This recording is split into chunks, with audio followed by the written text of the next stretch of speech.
தமிழன் அனைவருக்கும் பிற்பகல் வணக்கம். நம்முடைய அன்பிற்கும் போற்றுதலுக்கும் உரிய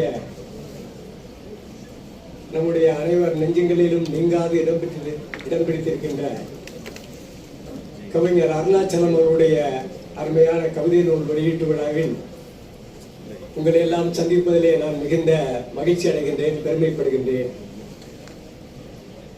பாரிவேந்தர் மாணவ தமிழ் மன்றம் என்ற ஒரு அமைப்பை இந்த பல்கலைக்கழக வளாகத்திலே தோன்றுவதற்கு காரணமாக இருந்து அதன் மூலமாக எண்ணற்ற கவிஞர்களை, எழுத்தாளர்களை, பேச்சாளர்களை எல்லாம் உருவாக்கி ஒரு புதிய வரலாற்றையே இந்த வளாகத்தில் படைத்த பெருமைக்குரியவர் அன்பு தம்பி அருணாச்சலம் அவர்கள். தமிழ் பேராயத்தினுடைய விரும்புகின்றேன். அவருடைய அன்பு யதார்த்தமானது, உண்மையானது. உண்மை ஒளி வீசுவதால் அவருடைய சிந்தனை, செயல், அவர் வடித்த கவிதை, அவருடைய எழுத்து, பேச்சு எல்லாத்திலுமே ஒரு உண்மையைத்தான் நாம் பார்க்க முடியும். அதன் விளைவால் அந்த கவிஞர் அம்மா அவர்களுக்கு திருமதி சுகன்யா ராஜேந்திரன் இந்த சிறப்பு செய்யக்கூடிய நிகழ்வு தற்போது தொடங்குகிறது.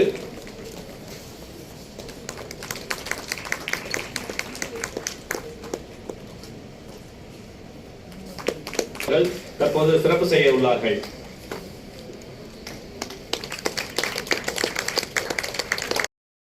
தன்னுடைய முதல் நூல் அடுத்த பயணத்தில் தொடங்கி நுகத்தடியில் வந்து தற்போது வருகை பதிவேட்டில் உன் பெயர் இல்லை என்கிற இந்த 3வது நூல் வெளியீட்டு விழா இன்று இங்கே தற்போது நடைபெற இருக்கிற அவர்களை அன்போடு அழைக்கிறேன். அந்த நூலின் முதல் படியை பெறுவதற்காக அவருடைய அம்மா ஐயா சொன்னார், ஈன்ற பொழுதின் பெரிதுவக்கும் தன் மகனை சான்றோர் என கேட்ட தாய் என்று சொன்னார்.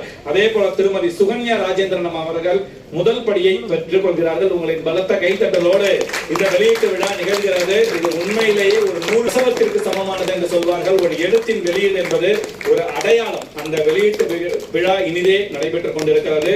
ஒரு ஆகச்சிறந்த 1.25 நூற்றாண்டை கடந்து தமிழ் கவிதை மரபு பயணித்துக் கொண்டிருக்கிறது. அதன் தொடர்ச்சியாக ஒவ்வொரு நாளும் கவிஞர்கள் வந்து கொண்டிருக்கிறார்கள். அவருடைய கவிதை நூல்கள் வெளியிடப்படுகிறது. இன்று இந்த அரங்கில் இந்த ஆகச்சிறந்த ஒரு கவிதை நூல் வெளியிடப்படுகிறது என்பது நம்ம எல்லாம்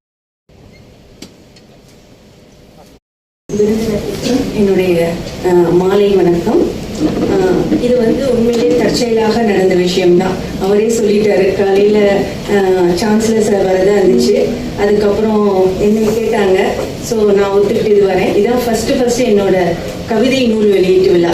எப்போதும் முன்னாடி நான் புதிய தலைமுறைக்கு நிறைய அவார்ட் ஃபங்க்ஷன் போயிருக்கேன், காலேஜ், ஸ்கூல் ஃபங்க்ஷன் எல்லாம் போயிருக்கேன். ஸோ இது என்னுடைய ஃபர்ஸ்ட். இப்போ ஹிந்து அவங்கள சொன்னாங்க எப்படி கவிதைக்கு அவங்களாம் நூல் வெளியீட்டுக்கு போடுறாங்க. இது என்னோட ஃபர்ஸ்ட். எல்லாமே நூலோ கவிதையோ எதுவோ இதான் ஃபர்ஸ்ட் என்னோடது. ஸோ இதை என்ன அழைத்ததற்கு ரொம்ப நன்றி அருணாச்சலத்துக்கு. இந்த வருகை பதிவேட்டில் உன் பெயர் இல்லை. ஃபர்ஸ்ட் அதை பார்த்தோன்னே எனக்கு உண்மையிலே ரொம்ப கவிதையோடு இருந்துச்சு. எனக்கு அர்த்தம் ஃபர்ஸ்ட் எனக்கு புரிஞ்சிச்சு. ஆனால் கரெக்டான அர்த்தத்தை நாகராஜ் படிச்சுட்டு சொன்னார். உண்மையிலே நான் அதை ஃபுல்லாக படிக்கல, ஏன்னா இது காலையில் தான் எனக்கு கொடுத்தாங்க. ஸோ கொஞ்சம் தான் நான் படித்தேன். ஸோ அந்த இதோட மீனிங் என்னன்னு கரெக்டாக அவர் சொன்னார். ஸோ அதுதான் அதோட மீனிங் இருக்குன்னு நினைக்கிறேன். ரொம்ப அழகான கவிதையான மீனிங், ரொம்ப அழகா இருந்துச்சு. சில இது படித்தேன். உண்மையிலே கவிதை சொன்னா மனசுல இருந்து சொல்லுவாங்கன்னு, மனசுல இருந்து பேசுவாங்கன்னு சொல்லுவாங்க. இது இந்த ஒரு 2-3 சாப்டர் தான் பார்த்தேன். ஸோ அது ஆழ் மனதிலிருந்து வந்தது, அப்படியே மனசுல இருந்து வராம ஆழ்ந்த மனதிலிருந்து வந்தது. ரொம்ப அழகான கவிதையா இருந்துச்சு. அதுவும் இந்த வயசுல, அதுவும் இந்த காலத்துல பாத்தீங்கன்னா ஐ திங்க் 28-29 தான் இருக்கும்னு நினைக்கிறேன். ஸோ இந்த வயசுல இவர் 3வது கவிதையா வெளியிட்டிருக்காரு. இது கண்டிப்பாக வெளியே போய் இங்க நிறைய ஸ்டூடெண்ட்ஸ் இருக்கீங்க, கண்டிப்பா உங்களுக்கு ஒரு இன்ஸ்பிரேஷனா இருக்கும்னு நினைக்கிறேன். இதை எல்லாரும் படிக்கணும்னு தேவை, இதை எல்லாம் பப்ளிஷ் பண்ணணும்னு நினைக்கிறேன். ஸோ இது எனக்கு ரொம்ப. இன்னொன்று இன்னைக்கு பாரதியார் பிறந்த நாள். ஸோ கவிதை என்ன, பாரதியார் பாரதிதாசன் தானே வரும். ஸோ அந்த நாள்ல அவருக்கு நம்ம பெருமை சேர்க்கிறாப்புல இந்த நூல் வெளியீட்டு விழா நடந்ததுக்கு ரொம்ப நன்றி.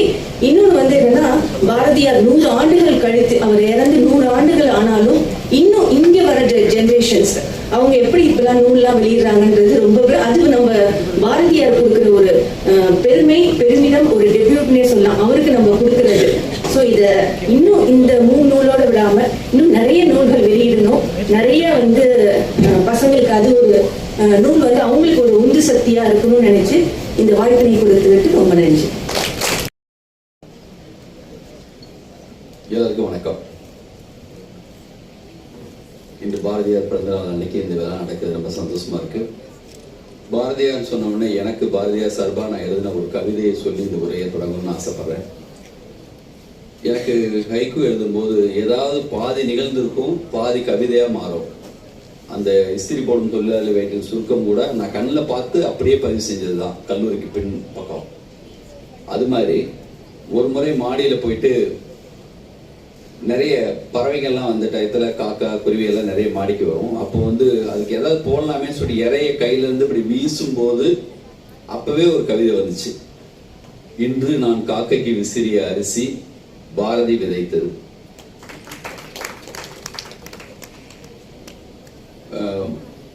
கவிதை சொல்லிட்டு விளக்க சொல்லக்கூடாதுன்னு அப்துல் ரஹ்மான் ஐயா சொல்லியிருக்காரு. ஏன்னா நம்ம விளக்கம் சொல்லாமல் இருந்தா நிறைய விளக்கங்கள் சொல்றதுக்கு நிறைய பேர் வருவாங்க, அது மூலமா நீ அறிவாளி ஆயிடுவ, அதனால பாதி மட்டும் சொல்றதுதான் உன்னுடைய வேலை, அதெல்லாம் நிறுத்திக்கான்னு சொல்லியிருக்காரு. அதனால அப்படியே நிறுத்திக்கிறேன். உங்களுக்கு அதை புரிஞ்சுக்கும், இல்லாட்டினா கொஞ்சம் புரிஞ்சுக்க முயற்சி செய்யுங்க. அதுக்குள்ள ஏதோ ஒன்று இல்லாம கண்டிப்பா நம்ம செஞ்சிருக்க மாட்டோம். அருணாச்சலம் ஒரு சிலர்கிட்ட பழகணும், அதுக்கப்புறம் அவங்களுடைய கேரக்டர் எல்லாமே தெரிஞ்சுக்கணும், கொஞ்ச நாள் கழிச்சு அவங்க என்ன மாதிரின்னு புரியும். ஆனா அருணாச்சலத்துல பார்த்த மாத்திரத்திலேயே ஒரு சிலரை ஒரு சர்டிஃபிகேட் கொடுத்துடலாம் இல்லையா? அப்படியே அருணாச்சலம் மிக அற்புதமான மனிதர், பார்த்தாலே தெரியும். இப்பயாவது முன்னாடி ஐயாவோட நான் பார்க்கும்போது இன்னும் ரொம்ப சாஃப்டா இருப்பாங்க. அவங்க அப்படியே அவங்க அம்மா இங்க இருக்கிறதுக்கான எல்லா தகுதியும், ஐயா பக்கத்தில் இருக்கிறதுக்கான எல்லா தகுதியும் உள்ளவர். இந்த கேம்பஸ்குள்ள நான் எத்தனையோ முறை வந்திருக்கேன். ஆனா இந்த முறை ஒரு மியூசியம் பார்த்துட்டு வந்தேன். அது மனசுல இப்போ விலகவே இல்லை. அதை உருவாக்குனவங்க முன்னாடி உட்காந்துருக்காங்க.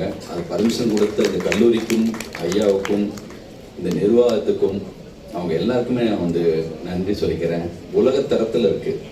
சீதசர் ஓவியர் என்னுடைய முதல் தொகுப்பு கைக்கு லிங்கு தொகுப்பு வடிவமைச்சது அவங்க தான். மிக அற்புதமான ஒரு ஓவியர். அவங்க மிக அழகா இருக்குண்ணே, ரொம்ப அற்புதமா இருக்கு அந்த மியூசியம். வாழ்த்துக்கள்ண்ணே. நான் உங்க கவிதைகளை நான் பேச நினைச்சது எல்லாமே நிறைய பேர் பேசியிருக்காங்க.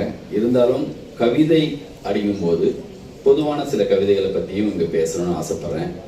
எனக்கு அப்துல் ரஹ்மான் ஐயா எழுதின ஒரு காதல் கவிதை காதல் கவிதை அது எப்படி இப்போ நினைச்சாலும் அப்படி ஒரு ஃபீல் வரக்கூடிய ஒரு 2 வரி கவிதை ஒன்று இருக்கு. என்னை சந்திக்க வராதீர்கள், என்னை சந்திக்க வராதீர்கள், உங்கள் பிரிவை என்னால் தாங்கிக் கொள்ள முடியாது. முதல் வரி சொல்லும்போது என்னடா அது இப்படி தொடர்ந்ததேன்னு இருக்கும். அதுக்கப்புறம் தான் தெரியும், அது சொல்லி முடிச்ச பிறகு என்னை சந்திக்க வராதீர்கள், உங்கள் பிரிவை என்னால் தாங்கிக் கொள்ள முடியாது. அப்படி உங்களுடைய கவிதையில போன தொகுப்புல இதுக்கு முந்தின தொகுப்புல ஒரு கவிதை, அந்த கவிதை எனக்கு ரொம்ப பிடிச்ச ஒரு கவிதை. சிவந்த கண்ணங்களோ அவளுடையது, ரொம்ப அற்புதமா இருந்துச்சு. நான் ஒரு கவிதை, வேலை எனக்கான தண்டனை முடிந்த பிறகு நீ வகுப்பறைக்குள் வந்தாய், அப்படி ஒரு கவிதை. எப்பயுமே நம்ம ஒரு சிலருக்கு முன்னாடி மட்டும் அப்படி ஒரு நம்மளுக்கான எந்த அவமானமும் நிகழ்ந்தக்கூடாதுன்னு நினைப்போம். பேரன்பு உள்ள இன்னொரு யாரோ ஒரு தோழியோ நம்மளுக்கு பிடிச்சவங்களோ அவங்கள பற்றியான கவிதை மாதிரி இருந்துச்சு. இன்னொரு கவிதை, இதுவும் போன தொகுப்பில் உள்ளதுதான். உன் நினைவில் இருப்பதை விட உன் நினைவாய் இருப்பதே அழகு. இந்த தொகுப்புல அவங்க முதல் உரை ஆற்றிய கரு நாகராஜன் அவங்க சொல்லிட்டாங்க. இருந்தாலும் நானும் சொல்லணும்னு ஆசைப்படுறேன். மிக அற்புதமான ஒரு கவிதை இந்த தொகுப்புல. காவிய காதலர்களை எல்லாம் நான் தோற்கடிக்க முயற்சிக்கிறேன். வில்லை வளைத்து விவாகம் செய்யவோ, தாஜ்மஹால் கட்டி தடம் பதிக்கவோ, கவிதை எழுதி கரம் பிடிக்கவோ இல்லை. உன் இதயத்தின் ஓட்டமாகவே மாறிட துடிக்கிறேன். இந்த கவிதை ரொம்ப அற்புதமா இருந்துச்சு.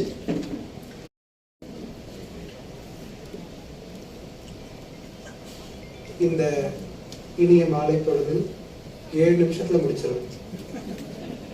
இந்த இனிய மாலை பொழுதில் என்னுடைய அழைப்பை ஏற்று வந்திருக்கக்கூடிய அனைவருக்கும் எனது வணக்கத்தையும் நன்றியையும் தெரிவித்துக் கொள்கிறேன். மகாகவி பாரதியின் பிறந்த நாள். மனதில் உறுதி வேண்டும், நினைவு நல்லது வேண்டும், கனவு மெய்ப்பட வேண்டும், மண் பயனுற வேண்டும் என்ற வரிகளை நினைவில் நிறுத்தி இவ்விழாவிற்கு தலைமையேற்க இசைவளித்த மாண்புமை வேந்தர் அவர்கள் தவிர்க்க முடியாத காரணங்களால் இன்று வர இயலவில்லை. அவருடைய எண்ணங்களும் அவருடைய வாழ்த்தும் என்றும் என்னுடன் இருக்கும். இந்த நிகழ்ச்சியை சுற்றிதான் அவர் மனமும் இருக்கும். அவர் காலையில் அம்மா மணிமகை சத்யநாதன் அவர்களை அழைத்து, அவர்கள் இந்த நிகழ்ச்சிக்கு பொருத்தமானவர்கள், பாரதி விழா, ஒரு புதுமை பெண்ணை அழைத்து தலைமையேற்க செய்து இந்த விழாவை கொண்டாடுங்கள் என்று சொன்னார்கள். கேட்டவுடன் எங்களது அழைப்பை ஏற்று இந்த விழாவிற்கு தலைமையேற்க வந்த திருமதி மணிமங்கை சத்யநாராயணன் அம்மா அவர்களுக்கு என்னுடைய மனமார்ந்த நன்றிகளையும் வணக்கங்களையும் இந்த நேரத்தில் நான் தெரிவித்துக் கொள்கிறேன். வருகை பதிவேட்டில் உன் பெயர் இல்லை. இந்த பெயர் வருவதற்கு காரணம் அவள் இல்லாத வகுப்பறை என்ற கவிதையே.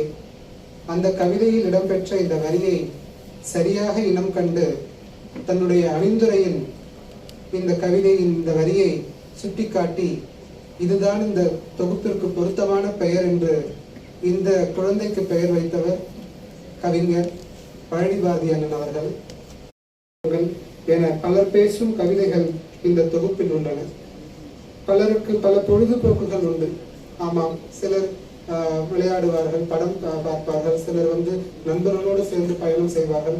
ஆனால் பொறுத்தவரை, என் வாழ்வியல் சூழலை பொறுத்தவரை எனக்கான ஒரு வடிகால், என்னை நான் மறுபரிசீலனை செய்து கொள்ளவும், என்னை நான் மதிப்பீடு செய்து கொள்ளவும், என்னை நான் புத்துணர்ச்சியாக வைத்துக் கொள்ளவும் நான் பயன்படுத்துவது கவிதை, வாசிப்பு, எழுதுவது. என்னை வாழ்த்தி அரவணைத்து வழிநடத்தக்கூடிய, ஏனென்றால் ஒரு நிறுவனத்தில் படிப்புகளை தொடர்வதற்கும் எனக்கான ஒரு நேரத்தை ஒதுக்கி இந்த மாதிரியான விஷயங்களை முன்னெடுப்பதற்கு எப்போதும் முழுமுதல் ஆதரவாக ஒரு ஆண்தாய் என்று அப்துல் ரஹ்மான் ஐயாவை சொல்வார்கள். அப்படி எனக்கான ஒரு வழிகாட்டியாக இருந்து என்னை ஒரு மனிதராக மற்றவர்கள் மதிப்பதற்கு, மதிப்பீடு செய்வதற்கு மாண்புமை வேந்தர் அவர்களை இந்த நேரத்தில் நான் உள்ளபடியே வணங்கி நன்றியை வெளிக்காட்டுகிறேன். இந்த விழாவிற்கு வருகை தந்தவருக்கும் என்னுடைய மனமார்ந்த நன்றிகள்.